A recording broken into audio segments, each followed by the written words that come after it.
Gold, trusted gold buyers. మీరు తాకట్టు పెట్టిన బంగారాన్ని విడిపించి ఈ రోజు ఉన్న మార్కెట్ ధరకు కొనబడను. ఇప్పుడు రాజలక్ష్మి గారికి 2 అబ్బాయిలు.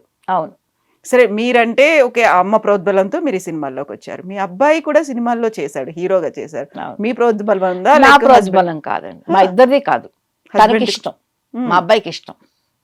మా హస్బెండ్ చేయమని మేము ఎప్పుడు చెప్పలేదు. నేను ఎప్పుడు ఒకటే చెప్పాను, నీకేది ఇష్టమో నువ్వు వచ్చాయి. ఇద్దరు పిల్లలకు మేము చెప్పింది అదే, మీకు ఇష్టమైన చదువులు చదువుకోండి, మీ జీవితం మీరు ప్లాన్ చేసుకోండి. ఎందుకంటే ఒకళ్ళ జీవితాన్ని ఒకళ్ళు ప్లాన్ చేసేది అంతా ఏముండదండి. ఇప్పుడు అంతా మాకు చిన్నప్పుడు అంటే అది వేరే విషయం, ఎందుకంటే మాకు అప్పుడంతా తెలియదు. ఇప్పుడు పిల్లలు మాకంటే ఫాస్ట్గా ఉన్నారు. ఎందుకంటే వాళ్ళకు తెలిసిన ప్రపంచంలో మాకే 1% తెలుసు. ఇప్పుడు వాళ్ళు చదువుకోవాలనుకుంటే వాడు ఏ చదువు వాడు చదువుకుంటే వాళ్ళకి బాగుంటుంది, వాళ్ళకి ఇష్టమైన చదువులు అన్నదానికి. అలాగే మా అబ్బాయి వచ్చేసి నేను యాక్ట్ చేయాలనుకుంటున్నాను అన్నప్పుడు, నీకు అవసరమా? నాకు ఇష్టం మమ్మీ యాక్ట్ చేయటం. సరే, ఏదైనా అవకాశం వస్తే చేయన్నాను. నా పేరు చెప్పకపోయినప్పుడే తను ఛాన్స్ వచ్చింది హీరోగా.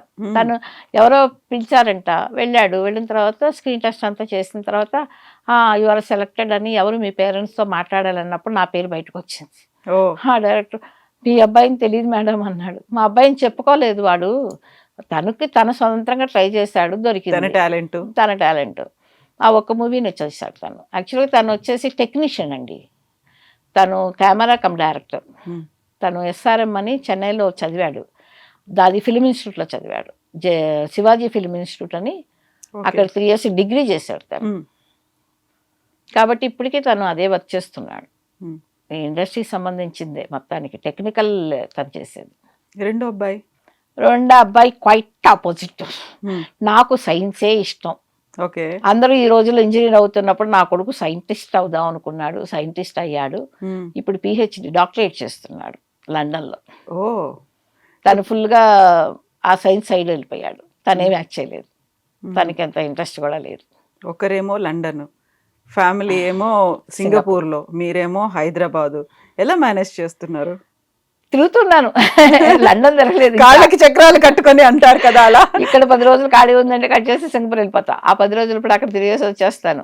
ఒక బూస్ట్ వస్తుంది అనమాట, ఒక బూస్ట్ తాగితే ఎనర్జీ వస్తుంది కదా. నేను వెళ్ళేసి నా ఫ్యామిలీతో 10 రోజులు గడిపేసి జాలీగా వెళ్ళేసి వచ్చేస్తాను. మళ్ళీ దాన్ని ఒక 3 నెలల పాటు వచ్చేస్తాను. మళ్ళీ ఒక గ్యాప్, నాకు ఒక 10-15 days గ్యాప్ ఉంటే పారిపోతా. నా గ్యాప్ ఇవ్వటం అన్నది వీళ్ళ చేతుల్లో ఉంది. నిజమే. నాకు ఆ 15 రోజులు గ్యాప్ అయిందంటే కట్ చేసే సింగపూర్లో ఉంటా. ఏముందండి, సింగపూర్ 4 గంటలు సేపు కదా, అదే పెద్ద లెక్క కాదు. నైట్ అలా మీరు ఎలాగూ డే లాంగ్ షూట్లు, నైట్ ఎర్లీ వర్క్ కూడా చేసేవాళ్ళు, అలా 4 గంటలు కూర్చుంటే అయిపోతుంది. వెళ్ళిపోతున్న 10 రోజులు చేసుకుంటే అక్కడ ఫ్రెండ్స్ బోల్డ్ మంది ఉన్నారు, అందరితో గడిపేస్తాను. గుళ్ళు గోపలు దిగేస్తాము, అక్కడ ఇంత హ్యాపీగా ఎంజాయ్ చేస్తాం. పెళ్ళాడు మా అబ్బాయి, మా కోళ్ళు ఇద్దరు సింగపూర్లో ఉంటున్నారు. మా వారు వెళ్ళిపోతే వాడితో తిరిగేస్తాను. ఆ 15 రోజులు మళ్ళీ టక్కన ఫ్లైట్ ఎక్కామా, నెక్స్ట్ డే షూటింగ్ వచ్చి అటెండ్ అయిపోతాను. షూటింగ్ ప్లాన్ చేసుకుని వెళ్ళిపోతాను. నేను ఉండను, ఏదైనా కావాలంటే నాకు వాట్సాప్లో కాల్ చేయండి అని చెప్పేసి వెళ్ళిపోతాను. ఇంకా వాడికి ఏదైనా అవసరం ఉంటే వాట్సాప్లో కాల్ చేస్తాను. ఒకవేళ ముందు రావాలనుకుంటే ముందు ప్రీపోన్ చేసుకుని వచ్చేస్తాను టికెట్. మన సొంతూరే కాబట్టి పెద్ద అనిపించింది. లేదు ఇంకా టైం పడుతుంది ఆ రోల్ ప్లే చేయడానికి. ఇంకా అదొకటి ఇంకా స్టార్ట్ అవ్వాలి, ఆ రోల్ ఒకటి. అన్ని రోల్ చేసుకుంటూ వచ్చాము. కూతురు, భార్య, తల్లి, ఈ 3 generations అయిపోయింది. ఇక 4వది రావాలి, ఇంకా ప్రస్తుతానికి లేదు. సో రెడీ ఉన్నారా దాన్ని కూడా, ఆ మూమెంట్ ని కూడా ఎంజాయ్ చేయడానికి? ఎంజాయ్ చేయాలి కదా, ప్రతిదీ మూమెంట్ ఎంజాయ్ చేస్తూ వస్తున్నాం. ఇంకా అదొకటే తక్కువ, చూద్దాం అది ఫ్యూచర్లో వచ్చేస్తుంది ఆ పదవి కూడా. యూజువల్గా ఫిల్మ్ ఇండస్ట్రీ అనగానే మీరు నో కాంట్రవర్సీస్ అన్నారు, కానీ నేను 2 అడుగుతాను మిమ్మల్ని. చెప్పండి. ఒకటి ఏంటంటే, ఫిల్మ్ ఇండస్ట్రీలో మహిళలకి సంబంధించి గతంలో మీటూ మూమెంట్, కాస్టింగ్ కౌచ్ మూమెంట్, ఇలాంటివి అడ్జస్టింగ్లు, కాంప్రమైజులు ఇలాంటివన్నీ ఉండేవి. అది మీరు వచ్చినప్పుడు 79లో శంకరాభరణం, ఆ తర్వాత వరుసగా అది హిట్ అయ్యేసరికి రాజలక్ష్మి గారికి వరుసగా అవకాశాలు.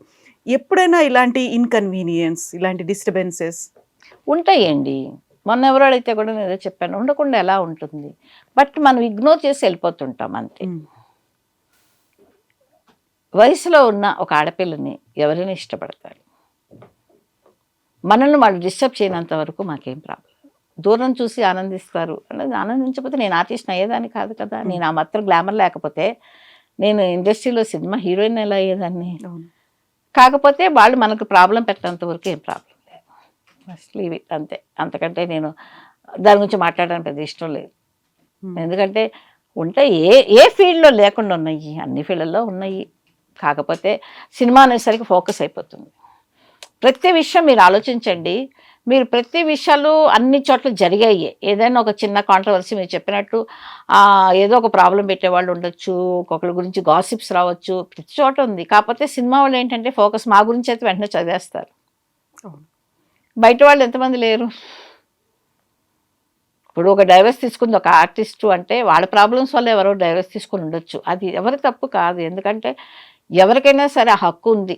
ఇప్పుడు ఒక ప్రాబ్లంలో వైఫ్ అండ్ హస్బెండ్ వాళ్ళు ఏం ప్రాబ్లం ఫేస్ చేస్తున్నారో, ఏం డైవర్స్ తీసుకున్నారు, అదే బయట వాళ్ళు డైవర్స్ తీసుకున్నారు అనుకోండి, అది పెద్ద న్యూస్ కాదు. ఏమోలే వాళ్ళ గొడవలేదు. అదే ఒక సినిమా వాళ్ళు తీసుకున్నారంటే వెంటనే అది పెద్ద కాంట్రవర్సీ. ఎందుకు?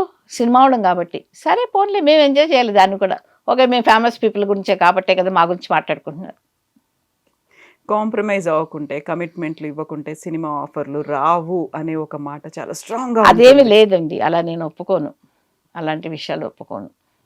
ఎందుకంటే అలా స్ట్రాంగ్ అని ఎలా అంటారండి, మంచి చెడు ప్రతి దాంట్లో ఉంటుంది. ఇలా కాంప్రమైజ్ అవ్వాలి అలా అంటే అయ్యేవాళ్ళు ఉండొచ్చు, లేదని అంటలేదు. అవ్వనోళ్ళు కూడా ఇండస్ట్రీలో ఉన్నారు, లేదని మాత్రం నేను చచ్చినా చెప్పను.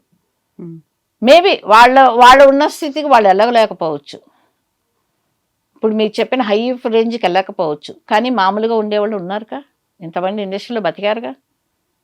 అదంతా నేనేమి ఆ విషయంలో నాకేమీ పెద్ద ఇదేమీ లేదు. అలా చేస్తేనే ఇది అని లేకుండా వాళ్ళు బోర్డు మంది ఉన్నారు ఇండస్ట్రీలో. మేబీ మీరంటూ ఓ అని పెద్ద పొజిషన్కి వెళ్ళిపోయి పెద్ద పెద్ద హీరోస్ పక్కన, పెద్ద డైరెక్టర్ పక్కన చేయకపోవచ్చు, వాళ్ళు ఉన్నారు మామూలు వాళ్ళు. చాలా వరకు సినిమా ఆఫర్లు రావు. ఒకవేళ అలా యాక్సెప్ట్ చేయలేదంటే ఆల్రెడీ నటిస్తున్నటువంటి సినిమాల్లోంచి కూడా తీసేస్తారు అనేది.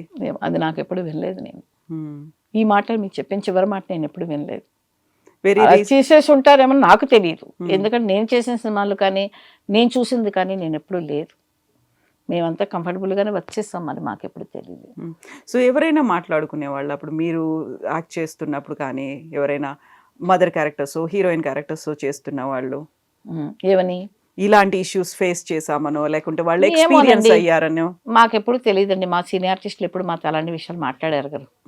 ఏమో వాళ్ళు ఫేస్ చేసి ఉండొచ్చు, నాకు తెలియదు. మాతో ఎప్పుడు మాతో కూర్చొని చక్కగా మాట్లాడేవాళ్ళు, మాకు మంచి చెడు చెప్పేవాళ్ళు, యాక్టింగ్లో ఏదన్నా తెలియకపోతే మాకు నేర్పించేవాళ్ళు, అది చెప్పేవాళ్ళు.